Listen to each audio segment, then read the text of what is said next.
بسم اللہ الرحمن الرحیم۔ ڈسکور اوریجنل کے معزز ناظرین، السلام علیکم۔ اب کس نمبر 621 ملاحظہ فرمائیں۔ ہوٹل کے کمرے میں پہنچ کر ہم نے روم سروس سے چائے طلب کی۔ سب کی نیند اچانک روٹھ گئی تھی۔ مستعار خوشی کا وقت ختم ہوتے ہی سب پھر اداسی اور ڈپریشن کا شکار ہو رہے تھے۔ میں نہیں چاہتا تھا کہ کوئی افسردہ کرنے والی بات کرے اور سب کو افسردہ کر دے۔ میں نے کہا، آج کا دن اچھا گزر گیا۔ ہنستے کھیلتے غالب نے ساری لایا، اس لیے کہ ہم بے حس، خود غرض اور فراریت پسند ہو گئے ہیں۔ حالات نے ہمیں ایسا بنا دیا ہے کہ ہم اپنے آپ کو خوشی کا فریب دیتے ہیں، ورنہ آج ہمیں رونا چاہیے تھا۔ اس بد نصیب شہزادے چندو کو جس کی لاش کا وارث کوئی نہیں، غربت جس کو راس نہ آئی اور وطن بھی چھوٹ گیا۔ نازو نے ٹھنڈی سانس لی۔ کس کس کو روئیں گے ہم؟ میں نے کہا، ہاں، اتنے تو آنسو بھی نہیں ہوں گے ہمارے پاس۔ بیچارہ کتنے ارمان لے کر آیا تھا۔ گل نے سادگی سے کہا، جذباتی ہو گیا تھا۔ میں نے کہا، غیر جذباتی لوگ جب مطلب کے لیے گدھے کو باپ بنا لیتے ہیں تو کیا وہ کسی کو ماں نہیں بنا سکتا تھا؟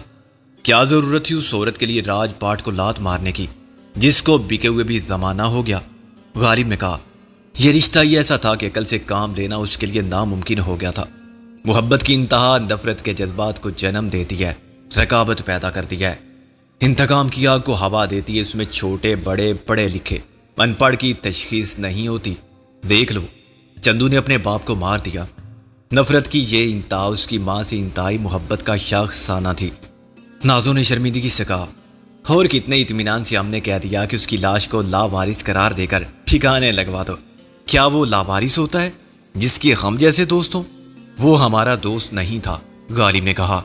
اس نے ہماری مدد کی تھی، ہم نے اس کو معاوضہ دیا تھا۔ دوستی کا معاوضہ نہیں ہوتا، غالب نے کہا۔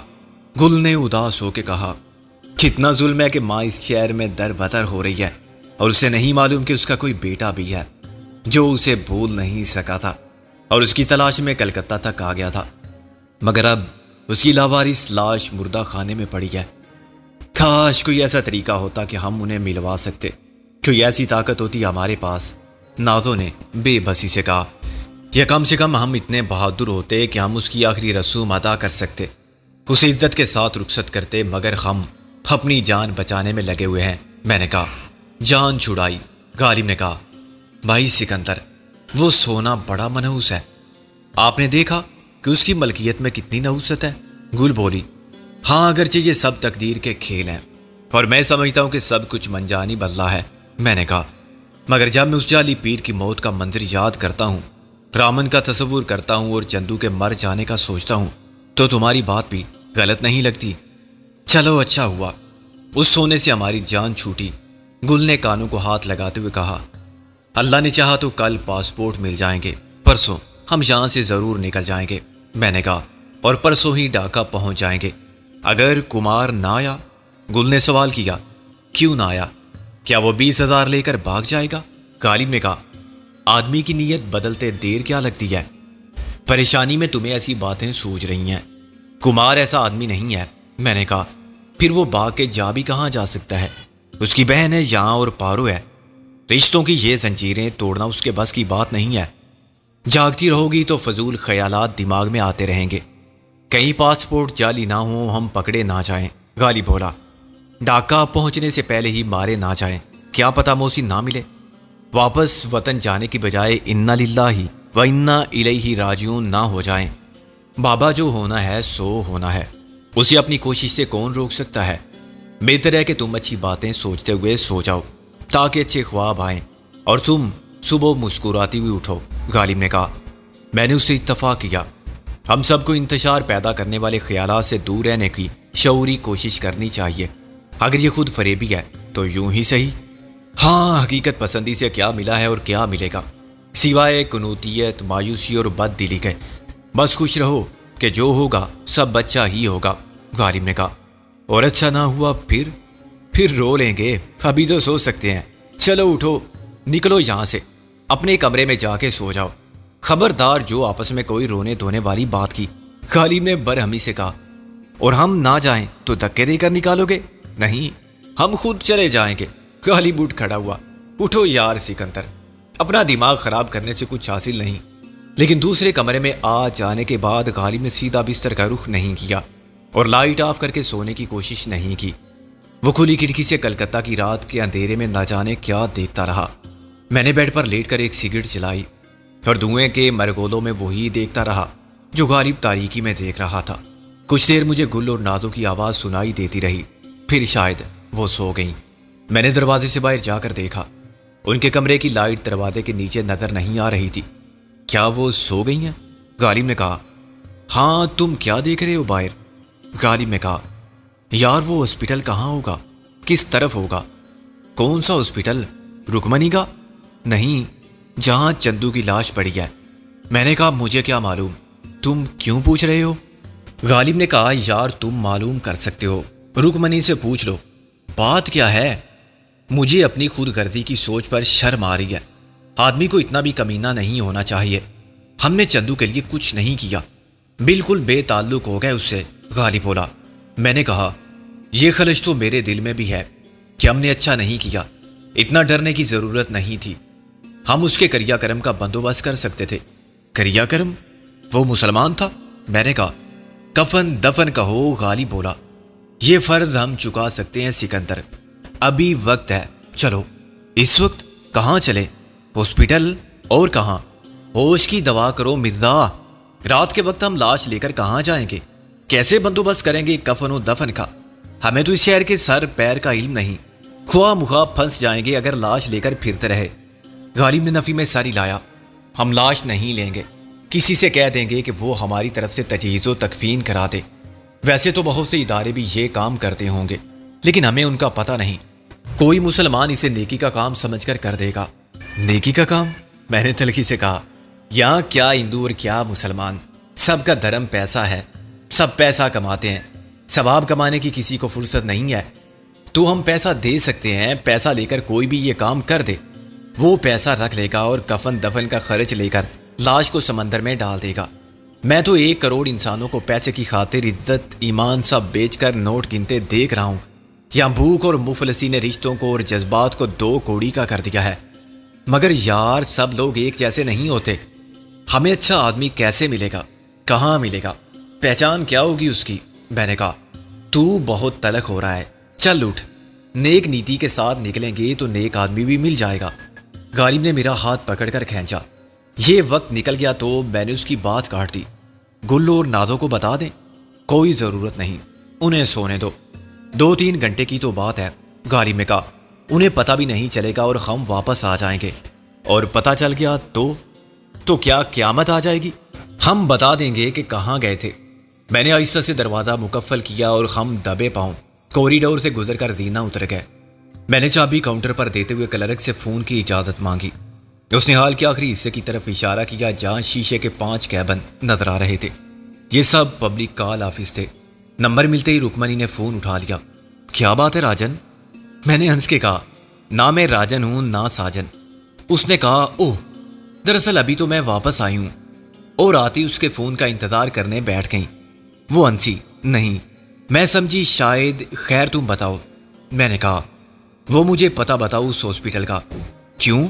وہ چونکی، اس کی کیا ضرورت پڑ گئی؟ میں نے کہا، کیا تم نے اپنے انکل سے کہہ دیا تھا کہ اس لاش کو لاوارث قرار دے کر ٹھکانے لگا دیں؟ ہاں تم نے ہی کہا تھا، ابھی چند منٹ پہلے میری انکل سے بات ہوئی ہے، وہ بولی۔ پھر تو ہم پہنچ جائیں گے۔ میں نے کہا، جلدی سے مجھے پتہ سمجھا دو ہاسپٹل کے اندر کا۔ آخر تم کیا کر رہے ہو؟ مجھے بھی تو بتاؤ۔ میں نے کہا، ہم اپنے دوست کی آخری رسوم میں خود شریک نہیں ہو سکتے، مگر یہ انتظام تو کر سکتے ہیں کہ کوئی اور یہ کام کر دے۔ معاوضہ جتنا مانگے ہم دیں گے، تمہاری مرضی۔ وہ کچھ دیر بعد بولی، مجھے بس کسی نئی مصیبت میں مت ڈالنا۔ تم صبح کس وقت جاؤ گے؟ ہم ابھی اور اسی وقت جا رہے ہیں۔ اس وقت کون سا ادارہ کھلا ہوگا؟ آدھی رات کے وقت یہ کام کون کرے گا؟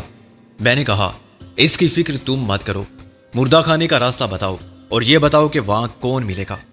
وہی ہوگا، پاگل، ایک بوڑھا ہے، وہی مردوں کے ساتھ سوتا ہے، وہ بولی۔ 24 گھنٹے مردہ خانے میں رہتا ہے، گھر بار نہیں ہے اس کا، اسی کو اپنا گھر کہتا ہے، مردوں کو اپنا مہمان۔ 30-40 سال ہو گئے اس بات کو، مگر اس کے دماغ پر ایسا اثر ہوا ہے کہ وہ مردہ خانے سے نکلتا ہی نہیں۔ وہ بڑا بدماش تھا جوانی میں، کئی بار جیل گیا، باہر نکلتا تھا تو پھر وہی چوری چکاری، مار پیٹ۔ آخری بار کسی نے پیٹ میں خنجر گھوم کے آنتیں نکال دی، اسے مردہ سمجھ کر مردہ خانے میں پھینک دیا گیا۔ یہ وہاں مردوں کے بیچ میں پڑا رہا، ہوش آیا تو اس کا دماغ الٹ گیا شاک سے۔ بعد میں ڈاکٹروں نے کوشش کی اور اسے بچا لیا، حالانکہ ڈاکٹر ہی اسے مردہ قرار دے چکے تھے۔ پھر تو یہ کہو نا کہ خدا نے بچا لیا۔ ہاں، یہ معجزہ ہی تھا کہ مردہ زندہ ہو گیا۔ مگر اس دن کے بعد وہ اپنی دنیا میں لوٹ کر نہیں گیا، رات کو مردوں سے باتیں کرتا ہے۔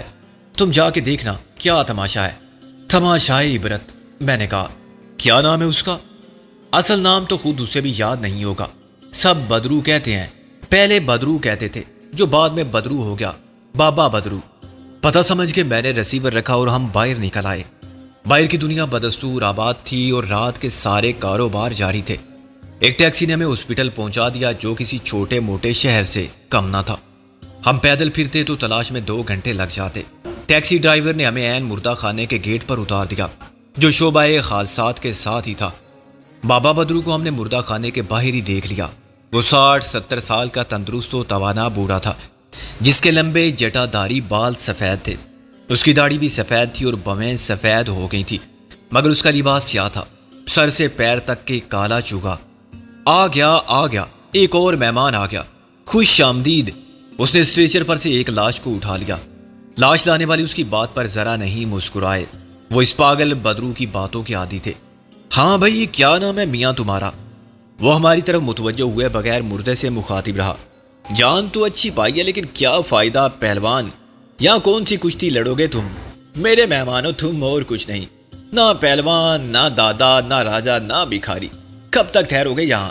گھڑی 2 گھڑی، پھر ایسے جاؤ گے کہ لوٹ کے بدرو کے پاس نہیں آؤ گے۔ لو یہاں لیٹو مزے سے۔ کیسی ہے یہ جگہ؟ نہ دنگا، نہ فساد، نہ دوڑ، نہ بھاگ، نہ لین دین کی، نہ چکر دنیا داری کے، نہ دھوکے رشتے داری کے۔ یہ جو تمہارے ساتھ سو رہا ہے نا، یہ ابھی کچھ دیر پہلے ہی آیا ہے۔ بھائی اس کی جھونپڑی پر قبضہ کر لیا تھا، پھر جورو پر، لیکن بچوں کو باہر نکال دیا۔ اس بیچارے کو کیسے معلوم ہوتا یہ تھا جیل میں؟ اور ہاں، مزے کی بات یہ ہے کہ جیل اسی بھائی کی خاطر گیا تھا اور اسے بچانے کے لیے۔ جب باہر آیا تو اپنا کچھ نہ تھا، نہ بیوی، نہ بچے، نہ گھر، نہ بار۔ بھائی سے جھگڑا ہوا تھا، وہ تھا ذرا تگڑا، پلا ہوا تمہاری طرح۔ اس نے میرے پاس بھیج دیا اسے، اور یہ جو دوسری طرف لیٹا ہے نا، اس کو پولیس نے بھیجا ہے۔ ہاں، بڑا ضدی ہے بھائی۔ پولیس نے 1 ہفتہ اتنی کوشش کی کہ چوری مان لے، بار بار وہی کہتا تھا کہ جب چوری کی نہیں تو کیسے مانوں؟ پاگل، مان جاتا، اپنے گھر میں رہتا۔ اب مجھ سے کوئی کہے بدرو مان لے کہ تو کانا ہے تو میں مان لوں گا بھائی، کانا تو نہیں ہوں نا۔ دیکھ لو، دونوں آنکھیں تو ٹھیک ہے نا۔ میں اور غالب مردہ خانے کے وسیع ہال میں کھڑے تھے۔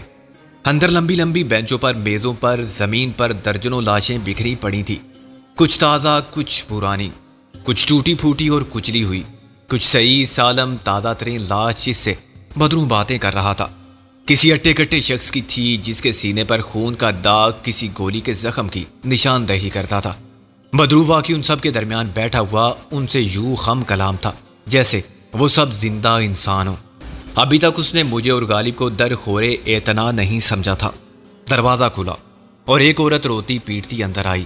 اس کے پیچھے ایک مرد تھا جو اپنی مونچھوں کو تاؤ دے رہا تھا اور زیر لب بڑی رونق سے مسکرا رہا تھا۔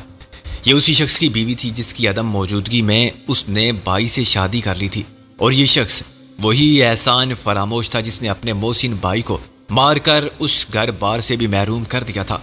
غالباً انہوں نے اس قتل کے الزام سے خود کو بچا لیا تھا اور پولیس سے مل کے اس قتل کو نامعلوم قاتلوں سے منسوب کرانے میں کامیاب ہو گئے تھے۔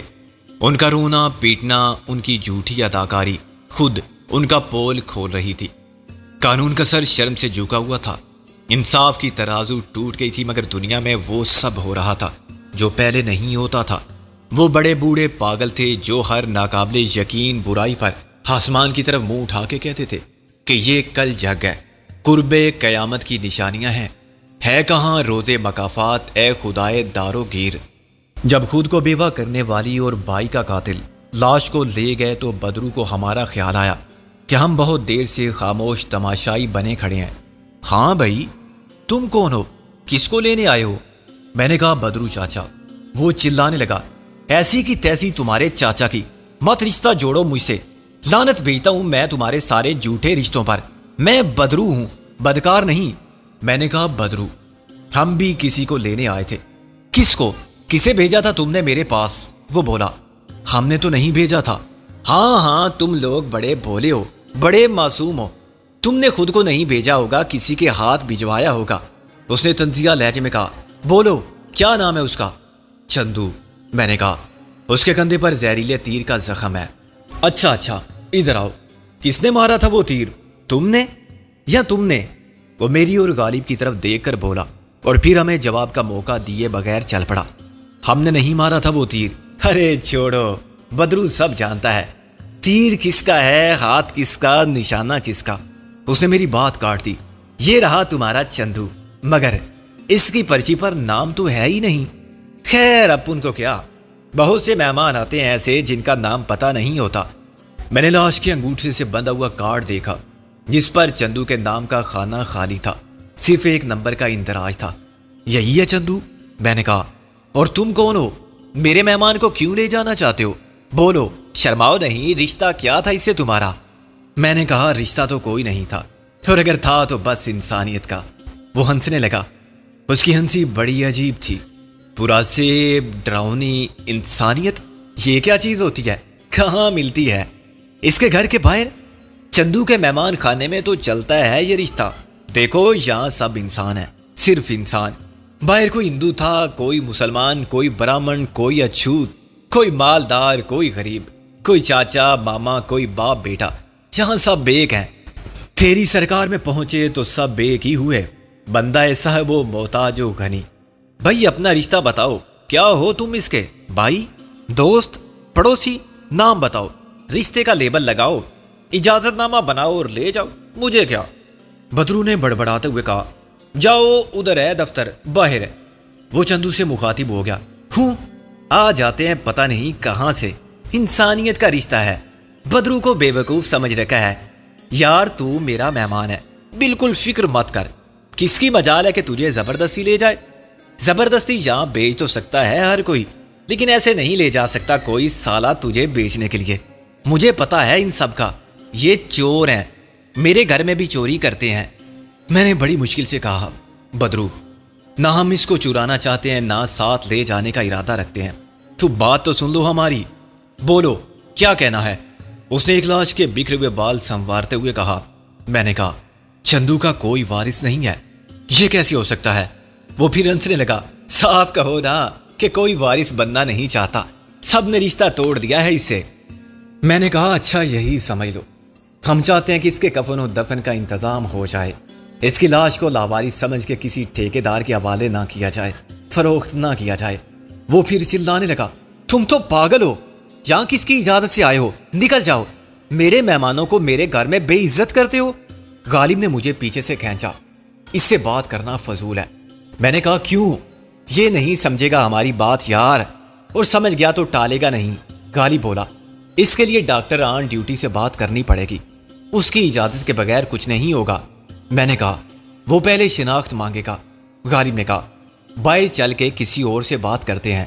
میں اور غالب شکست خوردہ اور ذلیل خود اپنی نظر میں شرمسار باہر آ گئے۔ ایک لاش اور آ گئی۔ بدرو نے ایک اور مہمان کو قبول کر لیا، وہ ہماری طرف دیکھ بھی نہیں رہا تھا۔ رات کا 1 بجا تھا اور اس کے مہمان خانے میں اس وقت بھی لوگ آ رہے تھے اور جا رہے تھے۔ میری سمجھ میں نہیں آتا کہ یہ مسئلہ کیسے حل ہوگا۔ اچانک ایک کبڑا سا شخص لاٹھی کے سہارے آیا، ہانپتا ہوا وہ اندر چلا گیا۔ جب وہ میرے قریب سے گزرا تو میں نے اس کی آواز سنی، ایسا ظلم نہ کرنا مجھ پر میرے مولا، باری مت بولنا کہ میری ہے۔ اس کی آنکھوں سے بہنے والے آنسو اس کی داڑھی کو تر کر رہے تھے۔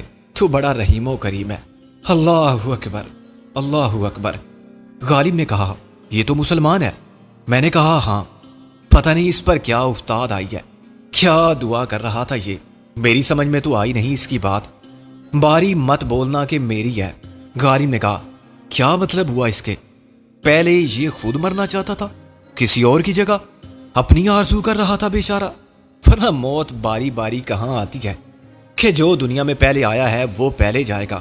غالب نے کہا، ممکن ہے اپنے بیٹے کے لیے ایسا چاہتا ہو، ہر باپ چاہتا ہے کہ پہلے اسے موت آئے۔ کبڑا بوڑھا باہر آیا تو اس کے چہرے پر خوشی، تمانیت، شکر گزاری کے جذبات سے بھرپور مسکراہٹ تھی۔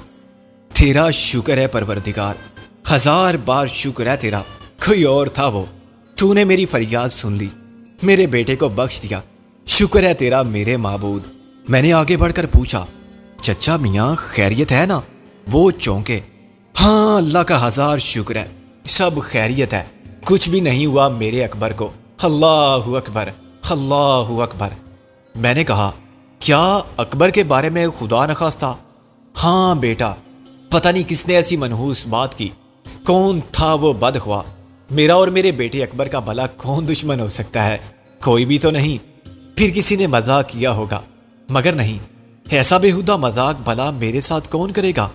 میرا ہارٹ فیل ہو جاتا پھر؟ وہ میرے سوال کا جواب دینے کے بعد خود سے خم کلام ہو گیا تھا، مگر اسے احساس نہ تھا۔ وہ بہت خوش تھا کہ مرنے والا اس کا بیٹا نہیں کوئی اور تھا۔ اچانک اس نے آنکھوں پر ہاتھ کا چھجا سا بنا کے کہا، کون ہو تم؟ اکبر کے دوست؟ میں اس کے سب دوستوں کو جانتا ہوں، ضرور کسی کو غلط فہمی ہوئی۔ وہ لڑکا جو اندر لیٹا ہوا ہے اکبر سے ملتا جلتا ہے، مگر اکبر نہیں ہے، تم بھی دیکھ لو جا کے۔ میں نے کہا، چچا میاں اللہ آپ کے بیٹے کو سلامت رکھے، ہمارا نہ آپ سے کوئی تعلق ہے نہ اکبر سے، ہم اجنبی ہیں۔ مسلمان ہو؟ الحمدللہ، وہ بولا۔ میں نے سر ہلایا، الحمدللہ، اور مسلمان ہونے کے ناطے آپ سے ایک درخواست ہے۔ کیا؟ بولو۔ اللہ نے آپ کے اکبر کو بچا لیا، آپ کی دعا سن لی، اس کے صدقے میں آپ ایک مسلمان کی لاش کو کفن دے سکتے ہیں؟ کیا؟ کس کی لاش؟ وہ چونک کر بولا۔ میں نے کہا، ایک لاوارث لاش پڑی ہے اندر، اس کا نام نہیں لکھا ہوا ہے، پرچی پر صرف نمبر ہے، مگر ہم جانتے ہیں کہ اس کا نام چاند خان تھا۔ چندو کہتے تھے صاحب، غالب نے میری تائید کی، آپ اس کی تجہیز و تکفین کرا دیں اپنی نگرانی میں، وہ بھی کسی کا اکبر تھا، اب اس کا کوئی وارث نہیں، یہاں جو گدھ بیٹھے ہیں وہ اس کی لاش کو لاوارث قرار دے کر بیچنا چاہتے ہیں۔ لاش کو بیچنا چاہتے ہیں؟ وہ خوف زدہ ہو کے بے یقینی سے بولا۔ کفن چور تو سنے تھے، یہ لاشوں کے سوداگر کہاں سے آ گئے؟ کون خریدتا ہے ان سے لاشیں؟ میں نے کہا، جو ضرورت مند ہوتے ہیں، چیر پھاڑ کرنے والے میڈیکل کے طالب علم، آپ اسے بچا سکتے ہیں، اس کو کفن دے کر مسلمانوں کے قبرستان میں دفن کرا دیں، اپنے اکبر کی زندگی کا صدقہ سمجھ کے یہ نیکی کما لیں۔ اخراجات ہمارے، یہ لیں 1000۔ اس نے ایک دم ہاتھ پیچھے کر لیا، لا حول ولا قوت الا باللہ، رکھو یہ 1000 روپے اپنے پاس، اکبر کا واسطہ بھی دیتے ہو، نیکی اور صدقے کی بات کرتے ہو اور کفن کے پیسے بھی دیتے ہو، شرم نہیں آتی تمہیں؟ تم خود کیوں نہیں کرتے یہ کام؟ میں نے کہا، ہم ضرور کرتے، لیکن بدقسمتی ہے ہماری کہ ہم اسی وقت جا رہے ہیں واپس دہلی، ہم سامنے نہیں آ سکتے، لاش کو اپنے ساتھ نہیں لے جا سکتے۔ غالب بولا۔ وہ سوچ میں پڑ گئے، اب میں کس منہ سے انکار کروں؟ میاں میرے بڑھاپے پہ رحم کرو، مجھے سچ بتا دو کہ کہیں یہ معاملہ میرے گلے تو نہیں پڑ جائے گا، یہ نیکی مہنگی تو نہیں پڑے گی مجھے۔ میں نے کہا، ہم ملف اٹھا کے کہتے ہیں کہ آپ پر آنچ نہیں آئے گی، اللہ مالک ہے۔ وہ بولے، میں کروں گا یہ کام، پھر ہم جائیں؟ میں نے کہا، مطمئن ہو کے؟ جاؤ میاں جاؤ، تم جو بھی ہو، جھوٹ بول رہے ہو یا سچ، اور چندو یا چاند خان سے تمہارا کوئی رشتہ تعلق ہے یا نہیں، اب وہ میری ذمہ داری ہے۔ کسی لاش کو کفن 2 گز زمین دینا کوئی جرم نہیں ہو سکتا، یہ اکبر کی زندگی کا صدقہ ہے، تو میں اس نیکی سے ہاتھ نہیں کھینچ سکتا۔ انہوں نے کہا اور واپس ہو گئے۔ آؤ مرزا ہم بھی چلیں۔ میں نے یہاں بھر کے کہا، ہمارا کام ختم ہو گیا، اللہ نے ایک فرشتے کو بھیج دیا، دنیا میں نہیں جن کا کوئی ان کا خدا ہے، یہ اپنی آنکھوں سے دیکھ لیا آج۔ غالب نے کہا، چندو کیسے جان سکتا تھا کہ اسے مٹی دینے والے ہاتھ کس کے ہوں گے؟ اکبر کے باپ کو غلط اطلاع دینے والا کیسے جان سکتا تھا کہ اس طرح وہ دستے قدرت کے اس نے انتظام میں شریک ہو رہا ہے؟ اکبر کا باپ کیسے جان سکتا تھا کہ وہ اپنے بیٹے کی لاش کو نہیں کسی اور کے بیٹے کو دفنائے گا؟ اللہ نے اس کی دعا شاید اسی لیے قبول کی تھی۔ میں نے اس کو بڑے بوڑھے کو آفس میں داخل ہوتے اور پھر ایک بیزار صورت ڈاکٹر کے ساتھ باہر آتے دیکھا۔ وہ مردہ خانے میں گئے اور 10 منٹ بعد چندو کی لاش اسٹریچر پر باہر آئی، بدرو اس کے پیچھے تھا۔ جاؤ بھائی، اپنے مہمان خانے میں تمہارا اتنا ہی قیام تھا۔ بدرو نے چندو کو مخاطب کر کے کہا، لو تمہاری جگہ لینے والا آ گیا۔ بدرو نے ایک اور مہمان کو وصول کیا اور اندر لے گیا۔ چندو کی لاش ایک ایمبولینس میں رکھی گئی اور ایمبولینس روانہ ہو گئی۔ غالباً بڑے میاں پر کسی نے شک نہیں کیا تھا کہ وہ دھوکے سے کوئی لاش لے جا سکتے ہیں۔ ان سے شناخت مانگے بغیر چندو کی لاش ان کے حوالے کر دی گئی تھی، جس کا کوئی والی وارث ابھی تک نہیں آیا تھا۔ بڑے میاں صورت سے نہ لاشوں کے سوداگر لگتے تھے اور نہ دھوکے باز۔ کوئی شریف آدمی بھلا پرائی لاش کیوں لے جائے گا؟ اسی بھروسے میں ڈاکٹر نے ان کے کہنے کو تسلیم کر لیا تھا۔ انہوں نے چندو کو کیا بتایا تھا؟ اپنا بیٹا، بھانجا، بھتیجا یا کچھ اور؟ اگر انہوں نے جھوٹ بھی بولا تھا تو یہ سچ سے زیادہ ثواب رکھتا تھا۔ میں اور غالب چھپ کے سب کچھ دیکھتے رہے۔ جب ایمبولینس چلی گئی تو ہم آہستہ آہستہ واپسی کے راستے پر چلنے لگے۔ مردہ خانے کا نظارہ ویسے بھی انتہائی عبرت ناک ہوتا ہے۔ بدرو عرف بدرو کی باتوں نے اور اکبر کے باپ کے رویے نے ہمیں زیادہ دکھی اور شرمسار کر دیا تھا۔ آدمی کیا ہے؟ عناصر میں ظہور ترتیب۔ موت کیا ہے؟ انہی اجزاء کا پریشان ہونا۔ ہم زندگی کے عناصر میں ترتیب کے باعث اپنے قدموں پر چل رہے تھے۔ چندو کسی نامعلوم مدفن کی جانب جا رہا تھا۔ مٹی صرف مٹی ہے۔ آدمی کا جسم کس مٹی میں ملتا ہے اس سے کیا فرق پڑتا ہے؟ چندو کی ماں کا بھی کیا پتا وہ کس مٹی میں ملی؟ میں اپنے ذہن کے پراگندہ خیالوں میں اس درجہ محو تھا کہ جب غالب نے میرا ہاتھ پکڑ کے کھینچا اور میں نے کسی گاڑی کے زبردست بریک لگانے کی آواز سنی تو مجھے احساس ہوا کہ میں ادھر ادھر دیکھے بغیر سڑک پار کر رہا تھا۔ عین شعبہ حادثات کے سامنے میں حادثے کا شکار ہونے والا تھا۔ کسی نے گالی دے کر کہا، اندھا سالہ۔ غالب نے کہا، بھائی صاحب، آپ بدرو کے مہمان بننے کا ارادہ رکھتے ہیں کیا؟ مجھے جھرجھری آ گئی۔ زندگی کیسے ہر قدم پر سبق دیتی ہے۔ وہ ایک لمحے کی بات تھی جب میں نے موت کو چشم تصور سے دیکھا۔ میں بدرو کا مہمان تھا۔ میرا جسم اسی طرح پڑا ہوا تھا جیسے چندو کا۔ غالب رو رہا تھا، گل اور نازوں کو سمجھانے کی کوشش کر رہا تھا کہ ہم رات کو انہیں کچھ بتائے بغیر کیوں نکلے تھے اور یہ حادثہ کیسے پیش آیا تھا۔ MRS کا خاتمہ۔ اب کوئی اور کرے پرورش گلشن غم، محسن کو خبر دو اور بتاؤ رابعہ کو، دیوانہ مر گیا۔ آخر تو ویرانے پہ کیا گزری۔ ٹیکسی میں بیٹھ کر میں نے ایک لمبی سانس لی اور 3 بار آیت الکرسی پڑھی۔ خدا کا شکر ادا کرتے ہوئے میرے ذہن میں اس کبڑے کی آواز گونجتی رہی، تیرا شکر ہے، 1000 بار شکر ہے میرے معبود، اللہ اکبر، اللہ اکبر۔